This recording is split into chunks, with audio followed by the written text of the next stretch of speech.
Olá, meus amigos, sejam todos muito bem-vindos. Vamos começar aqui um Critica Brasil News. Para quem não me conhece, meu nome é Roberto Cardoso. Eu estou substituindo o Aquias porque o Aquias está em viagem. Então, nos lugares onde ele está, nem sempre a internet é boa. Ele me pediu, Roberto, dá para você fazer o Critica Brasil News para mim? Sempre dá. Tudo que o Aquias pedir, sempre dá para fazer. Então, eu estou aqui gravando hoje. De noite ele faz a live com vocês. Mas eu vou gravar as notícias de hoje, porque mesmo ele estando em viagem, você continua bem informado.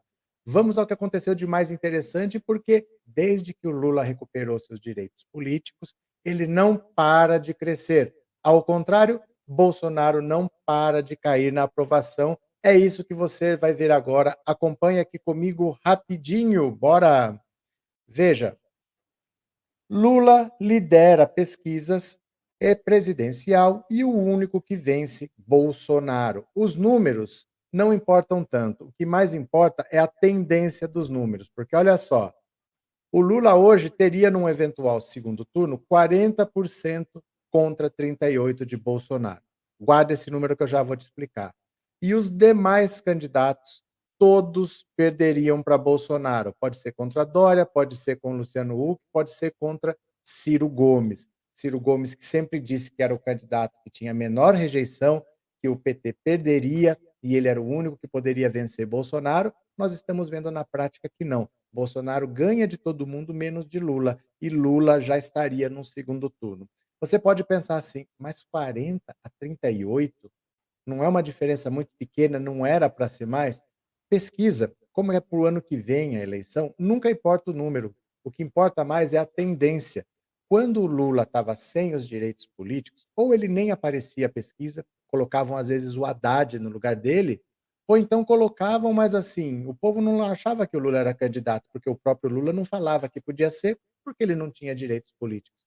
Foi só ele recuperar os direitos políticos que todas as pesquisas já começaram a mostrar Lula à frente de Bolsonaro. E isso é uma tendência que vai se confirmar. À medida que o tempo vai passando, Bolsonaro vai derretendo e Lula vai se consolidando. Então não importa o número, o que importa é que todas as pesquisas já dão Lula à frente de Bolsonaro e vencendo no segundo turno, enquanto os outros candidatos não vencem Bolsonaro. E você vai parar para pensar assim, por que que ninguém vence Bolsonaro? 2018 foi a eleição do azarão. As pessoas estavam cansadas, queriam mudança, arriscaram com Bolsonaro. Deu no que deu. Então agora que as pessoas estão com medo, as pessoas estão sem emprego, as pessoas estão com medo de morrer de covid, estão com medo da pandemia, a tendência é optar pela segurança. Então, ou eu vou votar em quem já é presidente, ou eu vou votar em quem já foi presidente. Mas uma aventura, um Luciano Huck, o Ciro Gomes, que é o autoproclamado candidato mais preparado, ou o João Dória, que não tem apoio nem do próprio partido dele, né?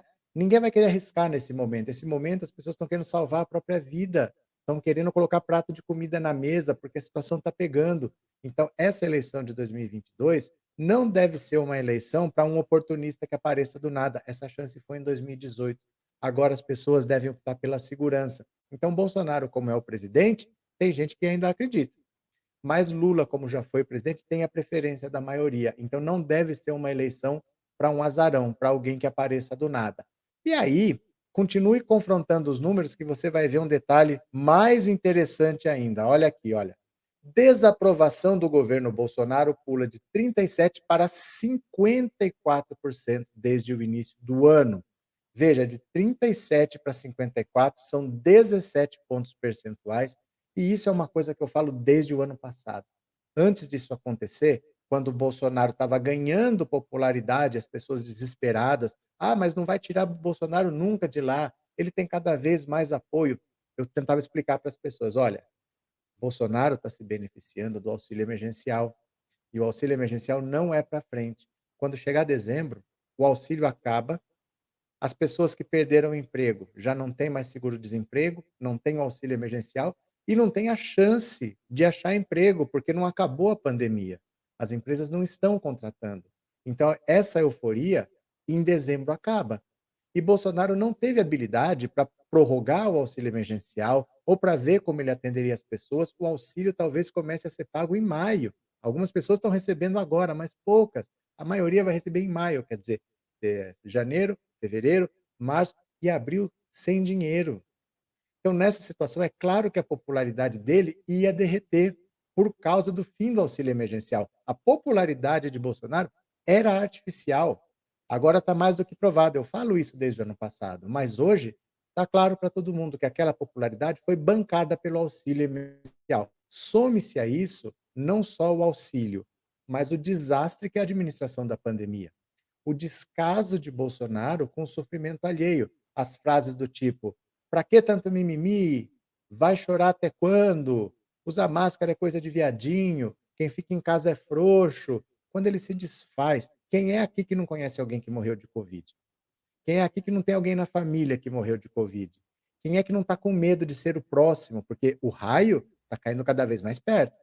O raio cai cada vez mais perto e são 4.000 raios por dia. 4.000 brasileiros estão perdendo a vida, não é brincadeira. E as leis são feitas conforme a conveniência. Então, por exemplo, eu sou no estado de São Paulo, aqui está voltando tudo a abrir. Não é porque melhorou a situação, é porque a aprovação do Dória está baixa. Então dane-se a saúde da população, dane-se se as pessoas estão morrendo. Ele está com a popularidade baixa, ele está abrindo, e é assim que está sendo administrado. As pessoas estão com medo, as pessoas estão desesperadas, estão sem emprego, estão com medo de morrer. Está ficando feia a situação de Jair Bolsonaro, a popularidade dele está derretendo. Aí, no meio disso tudo, aparece o filho dele com uma casa de 6 milhões de reais. Aí, no meio disso tudo, ele não compra vacina pra gente? Ah, ele comprou 500 milhões de não sei das quantas. É para o ano que vem e até lá. Quem de nós vai estar vivo até lá? Essa é a situação. A popularidade de Bolsonaro está derretendo por causa do péssimo governo que ele faz. Não dá mais para falar que é culpa do PT. O PT saiu do governo em 2016. Já tem 5 anos completos que o PT saiu. Vai falar que a culpa é do Lula, que saiu em 2010? Não dá mais para tapar o sol com a peneira. Nessa próxima eleição de 2022, a grande diferença para a eleição de 2018 é que não basta mentir. Não basta você jogar um monte de fake news. Agora Bolsonaro tem que explicar. Ele não tinha um governo para explicar em 2018, agora ele tem um péssimo governo para explicar. Um governo que não cuidou das pessoas, que fez pouco caso da vacina. Gente, o único governo no mundo que desdenhou de vacina, que disse que não tinha necessidade de comprar vacina. Vamos todo mundo pegar e todo mundo fique imune. Eu não preciso de vacina porque eu já peguei. Ele desdenhou e as pessoas estão morrendo. Então é claro que a popularidade dele despenca, e quando despenca dele, a única que sobe é a do Lula. Porque enquanto ele fala que ele é contra a vacina, Lula é a favor da vacina. Enquanto a prioridade dele é baixar imposto de arma, a prioridade do Lula é trazer vacinas para o Brasil. Então, é exatamente o contrário. Enquanto Bolsonaro cai, Lula sobe. E isso acaba com a possibilidade de uma terceira via, de um terceiro nome. Né? Porque se você é contra Bolsonaro, provavelmente você vai ficar muito parecido com o que o Lula fala. Só que o Lula já foi presidente, a gente sabe o que ele faz. E se você for contra o Lula, você vai ficar muito parecido com o Bolsonaro e Bolsonaro já é o presidente. Então, como que vai aparecer uma terceira via? Como que vai aparecer uma possibilidade que possa atacar os dois e ser uma terceira coisa? Muito difícil. Realmente polarizou. Bolsonaro não tem como defender as atitudes que ele tomou. E nessa surge Lula com seus direitos políticos. Bolsonaro sabe e Bolsonaro se borra de medo. Bolsonaro adoraria enfrentar o PT no segundo turno, porque a única coisa que ele tem é o discurso antipetista. Enfrentar o PT é uma coisa, enfrentar o Lula é outra. Ele não gostaria de enfrentar o Lula. A prova foi o voto do Cássio Nunes Marques, o Cássio com K, na suspeição do Sérgio Moro. Aquela é a prova de que Bolsonaro se borra de medo do Lula. Mas, lembra de Fabrício Queiroz? Fabrício Queiroz parece que está quietinho, né? Parece que está na boa. O caso das rachadinhas não anda. Flávio Bolsonaro está conseguindo as vitórias lá. Mas não é que ele apareceu? Dá uma olhada aqui, olha. A história da visita de Fabrício Queiroz ao Palácio Guanabara. Gente, isso aqui, olha ele no carro aqui. Isso aqui é uma daquelas histórias bem difíceis de você entender, mas vamos lá. Vou explicar para você.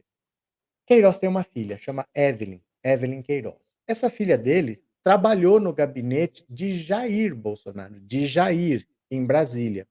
Só que essa filha é personal trainer no Rio de Janeiro, e é uma personal trainer até famosa, personal trainer de pessoas conhecidas e tal. Ela nunca trabalhou em Brasília, funcionária fantasma. E aí, quando estourou o escândalo das rachadinhas, avisaram para o Flávio que era melhor demitir o Queiroz e a filha para que isso não chegasse em Jair Bolsonaro. E assim foi feito. Ainda durante a campanha de 2018, quando teria aquela história de que a Polícia Federal poderia ter vazado a informação para o Flávio, né? Ele demitiu o Queiroz e a filha. Então ela está desempregada dessa função política, né? Porque ela é personal trainer, mas dessa função desde o final de 2018. Agora, veja só que como quem tem seus amigos nunca fica com o prato vazio, né? Queiroz apareceu lá no Palácio Guanabara ontem, isso foi terça-feira, não ontem, foi terça-feira. Chegou lá no estacionamento, ele e a filha entraram, estava tendo nomeação de algumas pessoas que tinham sido indicadas para lá. E a filha do Queiroz estava ganhando um cargo para ganhar salário na Casa Civil do Rio de Janeiro. Porque tem, né? Tem o Ministério da Casa Civil no governo federal, tem uma Casa Civil no Rio de Janeiro também. Ela foi nomeada para trabalhar lá. E o governador, que é o Cláudio Castro, que era o vice do Witzel, o Witzel está no processo de impeachment, ele não sabia da nomeação. E não se sabe ainda quem nomeou. Aí ele falou assim: não, faz um edital aí transformando essa nomeação em sem efeito hoje. Ela tem que ficar sem efeito hoje. Aí ela foi nomeada num dia, fizeram um edital, no outro dia já estava sem efeito. Ela foi nomeada num dia e perdeu a nomeação, foi exonerada no outro. Ninguém explicou ainda o porquê. O que a gente especula é que a bancada bolsonarista deve ter influenciado para que alguém nomeasse, mas ficou aquela situação assim. Parece que Queiroz, a família Bolsonaro, essa história de rachadinha, parece que eles não conseguem ficar longe do poder. Mesmo sabendo que é a maior bandeira do mundo, o Queiroz voltar a ter influência na Assembleia Legislativa, o Queiroz está sendo investigado, o Flávio está sendo investigado, esse inquérito não terminou. Ele já está colocando a filha de novo em algum gabinete para trabalhar. Deu o que falar, está em pé de guerra, agora estão caçando as bruxas para ver quem indicou, quem aceitou. A resposta oficial: havia currículos, analisamos os currículos, a pessoa mais competente foi contratada, ninguém se deu conta que poderia ser filho de A ou B, apenas analisamos a competência. Você tem um monte de currículo na sua mesa e o mais competente é exatamente a filha do Queiroz, que nem trabalha com aquilo, porque ela é personal trainer. Como é que ela tinha o melhor currículo se não era para ser professora de educação física, gente? Olha que desculpa maluca, que ela era mais preparada. Claro que não era. É na Assembleia Legislativa o trabalho, ela é professora de educação física. Veja você como essa família não consegue se afastar das rachadinhas. Mas tem mais. Tem mais. Podemos continuar aqui? Olha só. Pé de guerra no governo Bolsonaro. O Fábio Weingarten era secretário da SECOM. A SECOM é a Secretaria de Comunicação da Presidência da República e a secretaria é quem distribui a verba que vai para as TVs. Então, por exemplo, quem que manda dinheiro para a Globo, para a Record, para a Band? Fábio Weingarten, que era da SECOM. Ele saiu agora, mas era ele. Ele deu uma entrevista na Veja detonando o Pazuello, dizendo que era muita incompetência e muita incapacidade a administração dele e deu uma entrevista realmente destruindo o Pazuello. Todo mundo estranhou, porque o Bolsonaro protegia o Pazuello, o Bolsonaro queria dar um cargo para o Pazuello para ele ter foro privilegiado quando mandou embora. Agora alguém do governo estava descendo a lenha no Pazuello, às vésperas da CPI da Covid. Então veja só, Bolsonaro, todo amigo, todo aliado que ele já teve na vida, em algum momento ele traiu. Quem andou do lado do Bolsonaro, quem confiou em Bolsonaro, em algum momento foi traído por Bolsonaro e é sempre assim que acontece. Então o que acontece com o Pazuello? Agora que vai ter uma CPI, Bolsonaro vai jogar Pazuello aos leões. Quem era o ministro da Saúde? Quem que assinou tudo? Quem que mandou produzir cloroquina? Você acha que foi o Bolsonaro que mandou? Ministro da Saúde, provavelmente. Deve ter ofício dele pedindo. Quem que mandou fazer aplicativo falando para as pessoas tomarem cloroquina? Pazuello. Quem que mandou incluir a cloroquina no protocolo do SUS? Pazuello. Pazuello assinou. Tem documento. Não dá para falar que ele não fez. Tem ofícios do Ministério da Saúde.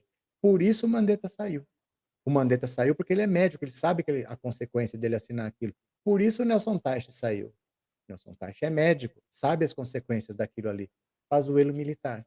Não tem a menor ideia de como funciona o SUS. Ele mesmo falou: só vim conhecer o SUS quando me tornei ministro da Saúde. Não conhecia o SUS. Não sabe como funciona. Assinou um monte de coisa que é crime. Agora a CPI só tem que ir lá pegar o papel, tá aqui o crime. Bolsonaro vai proteger? Vai jogar para as feras, mais uma vez. Agora tem o contra-ataque, porque o parquinho tá pegando fogo. Olha só. Tiroteio bolsonarista, ex-marqueteiro de Pazuello responde a Weingarten. O tal do Marquinhos Show. O Pazuello contratou esse cara para trabalhar com ele. Olha a matéria da Veja. Houve incompetência e a resposta do Marquinho foi esse tweet aqui, ó. Recebi uma ordem do senhor ex-secretário de comunicação Fábio Weingarten para diminuir todos os valores da mídia da Rede Globo e proibindo o ministro da Saúde de falar com eles.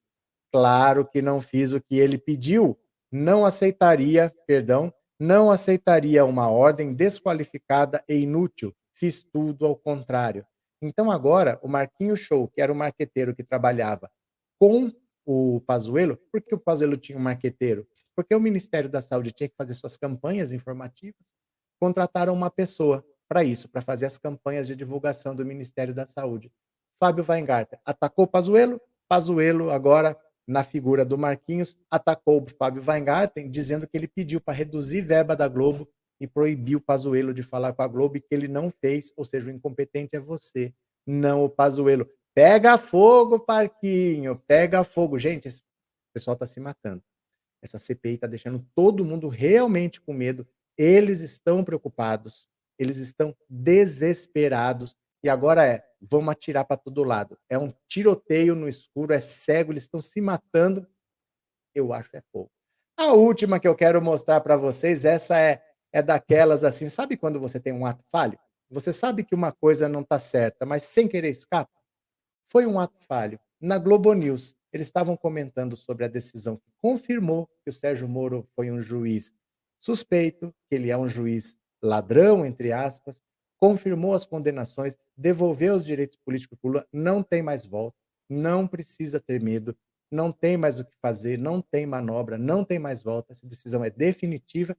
Aí o comentarista está lá falando, ele chamou o Sérgio Moro de Sérgio Morto, espontaneamente, sem querer. Vamos ver aqui, ó, dá uma olhada aqui. Dá uma olhada aqui comigo, ó. Opa, cadê? Aqui. Olha aqui. Rup, o comentarista da Globo News, olha.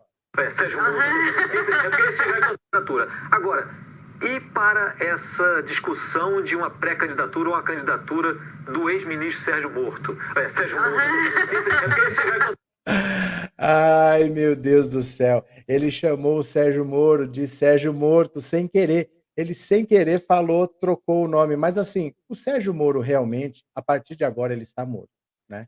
Ele está morto realmente. Ele não tem mais possibilidade de carreira política, ele não tem quem olhe por ele vai ser abandonado. Esse é o problema das pessoas que são úteis, né? São pessoas que são utilitárias. Ela tem uma utilidade de um certo tempo, o mercado se beneficiou, empresas se beneficiaram, outros países se beneficiaram, mas agora não tem mais utilidade, ele vai ser abandonado. Ele não vai tentar política, ele não tem perfil político. Alguém imagina o Sérgio Moro, de verdade, assim, fazendo um comício?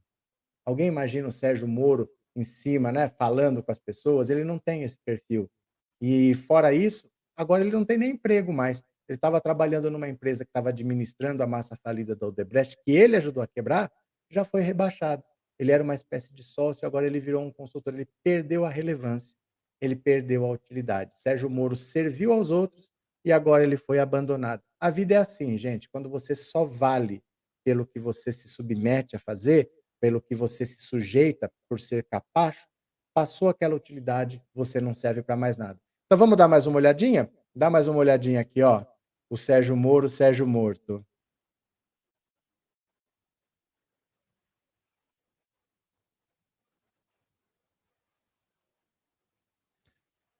Sérgio Morto, Sérgio Moro. Oh, meu Deus do céu, eu acho é pouco. Sérgio Moro ainda vai aparecer muito crime que ele cometeu, ainda vai aparecer porque a defesa do Lula está trabalhando, os advogados estão trabalhando, eles vão para cima. Vamos dar tempo ao tempo. Nós sabemos que nós não estamos na Suíça, né? Não é o nosso tempo, aqui a justiça, a gente sabe como é, mas eles estão trabalhando. Olha para frente agora, vamos olhar para o futuro. Temos um país para recuperar, um país que está na lama, um país que está destruído, e agora o nosso objetivo é olhar para frente. O que está para trás, tem advogado para cuidar, certo? Meu nome é Roberto Cardoso. Se você gostou, Me siga no meu canal, eu tenho um canal aqui no YouTube que chama Pensando Alto, você será muito bem-vindo lá. Também tem o meu Instagram, minhas redes sociais, opa, estão aqui do lado. Me siga no Instagram, Pensando Alto Insta, você será muito bem-vindo. E não esqueça de esmagar no like e seguir o nosso querido Aquias Santarém, que de noite vai estar no show de notícias. Posso contar com vocês? Muito obrigado pela paciência, obrigado pelo apoio, até a próxima e tchau, valeu!